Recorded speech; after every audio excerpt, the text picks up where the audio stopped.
हर हर गंगे साथियों, मैं अभी करजन ब्रिज पर हूँ और करजन ब्रिज वो ब्रिज है जो कभी ब्रिटिश काल की कहानी बतलाता है और इसका एक तरह से निर्माण 1905 में हुआ था। और इसके बगल जो सेतु दिख रहा है आज़ाद सेतु है। इसके मध्य में जो घाट है इसे आप लोग अच्छे से पहचानते हैं, जानते हैं।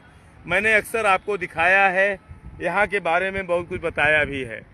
मेरे बचपन में वो एक आश्रम होता था, उसे कबीर आश्रम कहते हैं। अब एक तरह से वो कबीर आश्रम भी छोटे से झोपड़े के साथ हम लोगों ने शुरू किया था। मुकुंद तिवारी और हम 2-4 लोगों ने मिलकर वहाँ पर एक बाबा की कुटिया बनाई थी। उसके बाद वो बाबा तो चले गए थे, मुझे याद है, उनको बंदर ने काट लिया था। फिर उस जगह का इस्तेमाल कोई और बाबा करने लगा और वहाँ आश्रम बन गया। लेकिन 2012 में यहाँ पर हम लोगों ने इस घाट को घाट की तरह बनाने की कोशिश किया है।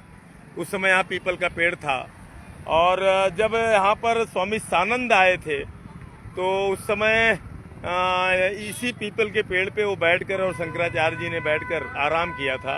तब पदयात्रा कर रहे थे सिंगवेरपुर तक की। तो उसी समय मेरे मन में आया था कि इस घाट के लिए कुछ करना चाहिए और फिर बाद में मैं यहाँ बैठने उठने लगा और बाद में 2019 में जब वो बलिदानी हो गए तब इस घाट को उनके नाम से हम लोगों ने समर्पित किया और इसे सानंद घाट कहा। यहाँ पर नियमित माँ गंगा जी की आरती प्रारंभ हुई और अभी भी चलती है, अभी भी हो रही होगी, थोड़ी देर में होगी। हमारे बीच में डॉक्टर प्रमोद शर्मा जी भी आए हैं। आज ये बाढ़ का आनंद ले रहे हैं, मेरे साथ निकल पड़े हैं और हमसे कहे जरा कुछ दिखाइए। हमने कहा हम क्या दिखाएंगे, हम तो एक ही घाट देखते हैं, शंकर घाट। लेकिन इन्होंने कहा नहीं, कुछ और दिखाइए। तो हमने कहा चलो अब सानंद घाट चलते हैं। तो आज हम सानंद घाट आ गए हैं। सानंद घाट पे भी आप देखिए भगवान शंकर भोलेनाथ जी स्नान कर चुके हैं। पीपल के पेड़ के उधर राम जानकी जी की मंदिर है। आशा करता हूँ कि उनके पास भी उनके श्री चरणों में तो जरूर जल पहुँच गया है। बाकी पहलवान वीर बाबा भी पूरी तरह अभिषेक कर गए हैं। माँ गंगा जी जरूर अभी बची हैं और इधर एक हनुमान जी की मंदिर का निर्माण हो रहा है। घाट पूरी तरह से खत्म हो चुके हैं। इस समय अथाह जल है, अथाह जल, और अभी पानी लगातार आ रहा है। पीछे से पानी आने की पूरी उम्मीद है और यहाँ का जनमानस भी इसे स्काई वॉक की तरह पूरा आनंद ले रहा है इस समय। और चारों तरफ पानी का टापू बना है और कहीं न कहीं बीच में पुल।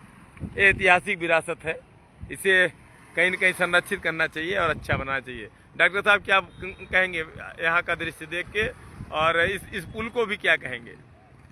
बहुत ही अद्भुत दृश्य है और जैसा आपने अभी कहा था कि ये तो अभी प्रकृति के द्वारा बाढ़ नहीं है, तो मानव द्वारा निर्मित कह लीजिए बाढ़ है। हाँ। जो बांधों से पानी छोड़ा जा रहा है उसके कारण देख रहा हूँ कि यमुना और गंगा जी में जल स्तर इतना बढ़ गया कि प्रयागराज के कई इलाके इसमें जलमग्न है। सलोरी, छोटा बघाड़ा, बड़ा बघाड़ा, उधर राजापुर का एरिया।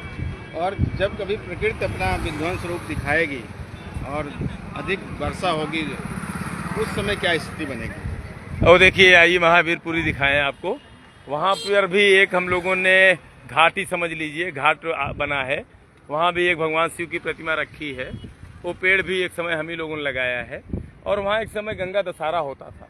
यहीं पर एक द्विवेदी जी हैं, यहाँ गंगा दशहरा करते थे और ये बड़ी ऊंचाई पे है जहाँ इस पानी पहुँच चुका है। ये काफ़ी ऊंचा क्षेत्र है, मतलब उससे काफ़ी नीचे हम लोग आते हैं तब गंगा पथ आता है। तो अभी अंदाज़ा आप लगाइए कि कितना पानी आ चुका है, अभी कितना आ रहा होगा, इसका क्या अंदाज़ा है? गंगा पथ देखिए कुंभ के टाइम पे जो बना था, हाँ, आता पता नहीं। गंगा पथ का आता पता नहीं है। काफी नीचे होगा। नहीं, गंगा पथ तो बहुत नीचे डूबा है और इसी के ठीक ऊपर हम लोग खड़े हैं। गंगा पथ इसी के नीचे है। बाकी देखिए इधर लोग बड़ा आनंद ले रहे हैं। ये भी एक उत्सव है, एक पर्व है, एक पर्व है। क्यों भैया?